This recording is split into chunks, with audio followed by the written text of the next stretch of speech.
You're listening to the N2K Space Network.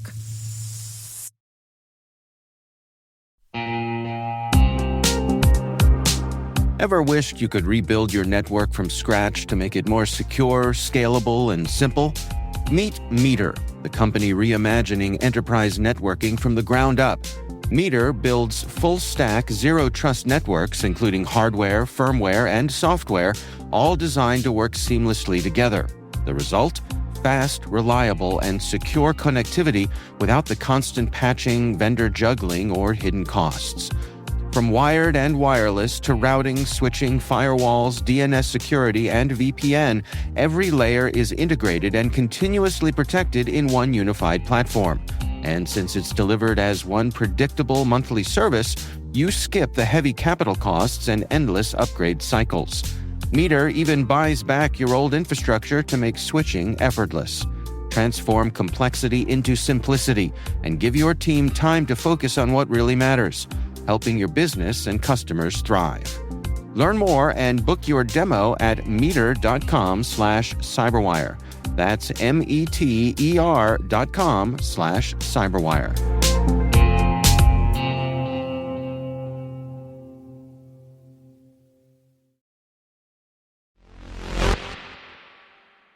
Today is December 17th, 2025. I'm Maria Varmazes, and this is T-Minus. T-minus 20 seconds to LOS T-Drift. Go for deploy. Roger, roll. 5. The planned launch of Japan's Michibiki 5 navigation satellite was scrubbed at the last minute. 4. China's new stereo mapping satellite was launched from the Taiyuan Satellite Launch Center in Shanxi Province. 3. India's Digantara Industries has raised $50 million in a funding round to develop sovereign space surveillance capabilities. 2. An ESA contract awarded to ArianeGroup in 2021 for the development of an Ariane 6 kick stage will reportedly be adapted to cover its evolution into an orbital transfer vehicle. 1. An Ariane 6 rocket launched 2 Galileo satellites from Europe's Spaceport in French Guiana.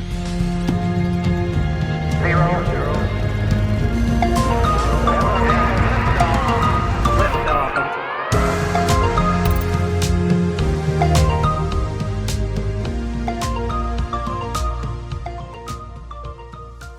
Happy Wednesday, everybody. Thank you for joining me today. We have a truly global intelligence briefing for you today, spanning news from China, across Asia, and Europe. So let's dive in, shall we? First up, an Ariane 6 rocket launched 2 Galileo satellites from Europe's Spaceport in French Guiana in the early hours of this morning. The satellites, designated Sat-33 and Sat-34, separated from the launcher after a flight of just under 4 hours.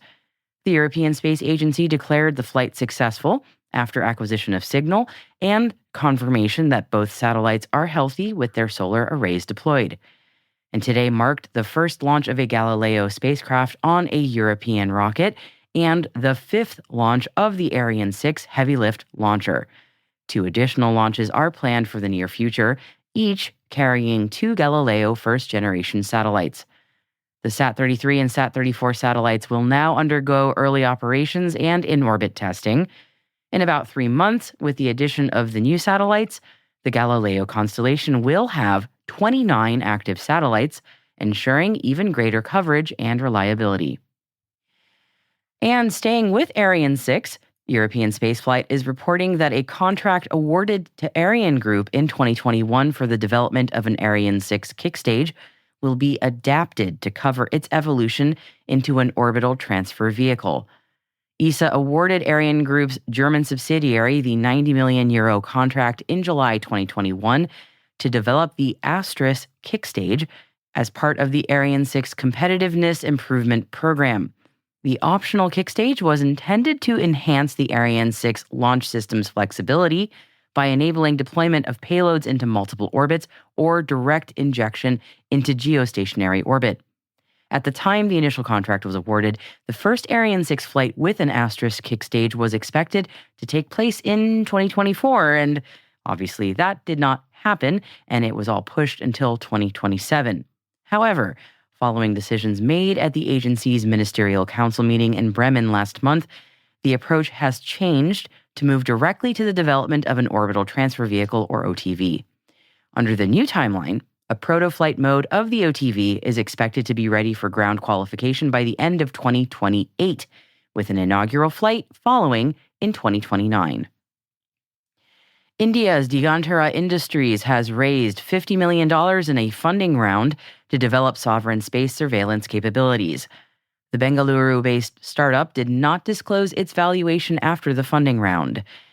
Digantara builds hardware, software, and artificial intelligence-driven analytics for governments and defense agencies across India, the United States, the UK, Singapore, Australia, and Japan.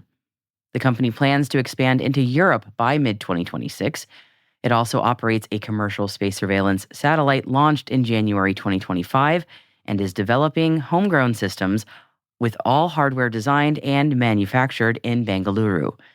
Digantara says that the investment will help it expand from tracking space debris and satellites to becoming a full-stack space surveillance and intelligence company. And let's head on over to China for our next story. A new stereo mapping satellite was launched on Tuesday from the Taiyuan Satellite Launch Center in North China's Shanxi province. The Zhiyuan 304 satellite lifted off on a Long March 4B rocket at 11:17 a.m. Beijing time. Chinese media is reporting that the rocket sent the satellite into preset orbit and that it will form a satellite constellation with the in-orbit Zhiyuan 302 and 03 satellites for observation. And the planned launch of Japan's Michibiki 5 navigation satellite was scrubbed at the last minute earlier today. An H-3 rocket was scheduled to launch the Michibiki 5 spacecraft from Tanegashima Space Center in the morning hours of December 17th in Japan. It was carrying a new unmanned cargo transfer spacecraft called the HTV-X1. It's believed that the scrub was due to a ground systems issue, which triggered an abort in the final minute of the countdown. A new target date has not been announced as of the time of this recording.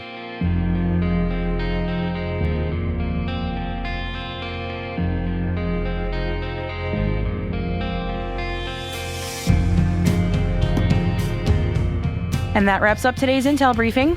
To learn more about the stories mentioned throughout this episode, make sure to head to the selected reading section of our show notes to find links to the original sources of all of the stories that I've mentioned for you today. Hey crew, a lot of people are listening to podcasts through YouTube nowadays, and if that's the way you would prefer to listen to this show, well, good news everyone. T-Minus Space Daily is indeed on YouTube. We post our episodes there along with video clips from some of our interviews and events that we go to throughout the year. So if you are dual screening at work and keep the YouTube player going all day while you are heads down, listen, I get it, I'm not judging. At N2K Cyber is our company's YouTube channel, and you will find the T-Minus Space Daily playlist on there, along with all of the other shows that we make here at N2K. Again, find us on YouTube at N2K Cyber. And thanks. We'll be right back with a NASA research opportunity for college and university students.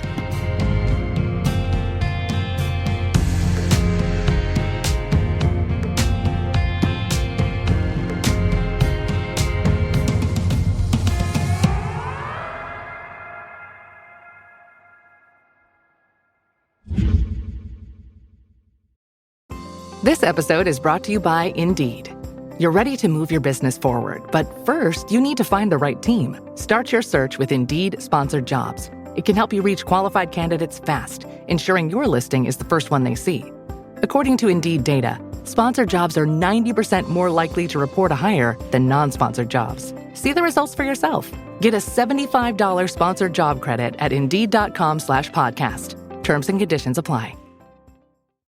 The who's down in Who Newville were making their list, but some didn't know Walmart has the best brands for their gifts. What about toys? Do they have brands kids have been wanting all year? Yep, Barbie, Tony's, and Lego. Gifts that will make them all cheer. Do you mean they have all the brands I adore? They have Nintendo, Nespresso, Apple, and more. What about... So the Who answered questions from friends till they were blue. Each one listened and shouted, from Walmart? Who knew? Shop gifts from top brands for everyone on your list in the Walmart app. Welcome back. NASA is looking for innovations from university students with an eye on Earth and deep space. The agency is now accepting concepts for its Opportunities in Research, Business, Innovation, and Technology, or ORBIT Challenge, which asks university and college teams to develop the most forward-thinking ideas that are tied to NASA missions and real-world needs. Orbit comes with up to $380,000 in total prize funding, and teams can either build on existing NASA patents or propose their own original concepts.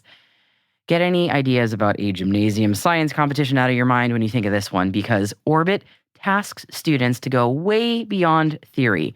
It requires research, early models, and feasibility analyses, all before competition finalists pitch their work in front of a panel of experts.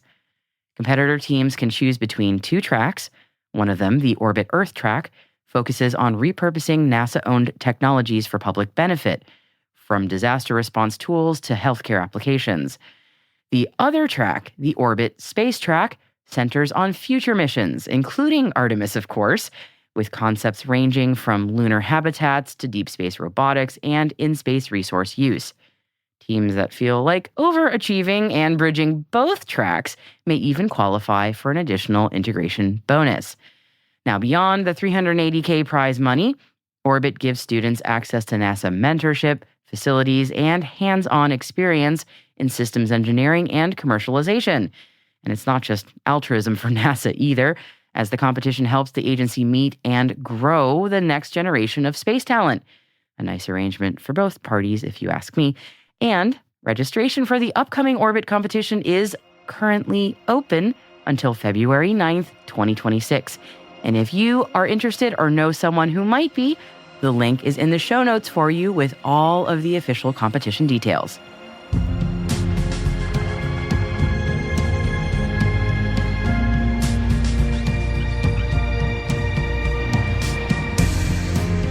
And that's T-Minus, brought to you by N2K Cyberwire. We'd love to know what you think of our podcast. Your feedback ensures that we deliver the insights that keep you a step ahead in the rapidly changing space industry. If you like this show, please share a rating and review in your podcast app. Please also fill out the survey in the show notes or send an email to space@n2k.com. We are proud that N2K Cyberwire is part of the daily routine of the most influential leaders and operators in the public and private sector, from the Fortune 500 to many of the world's preeminent intelligence and law enforcement agencies. N2K helps space and cybersecurity professionals grow, learn, and stay informed. As the nexus for discovery and connection, we bring you the people, the technology, and the ideas shaping the future of secure innovation. Learn how at n2k.com. N2K's senior producer is Alice Carruth.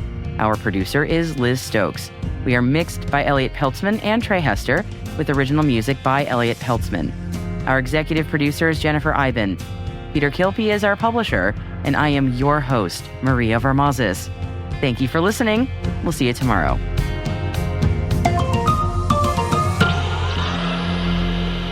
T-Minus.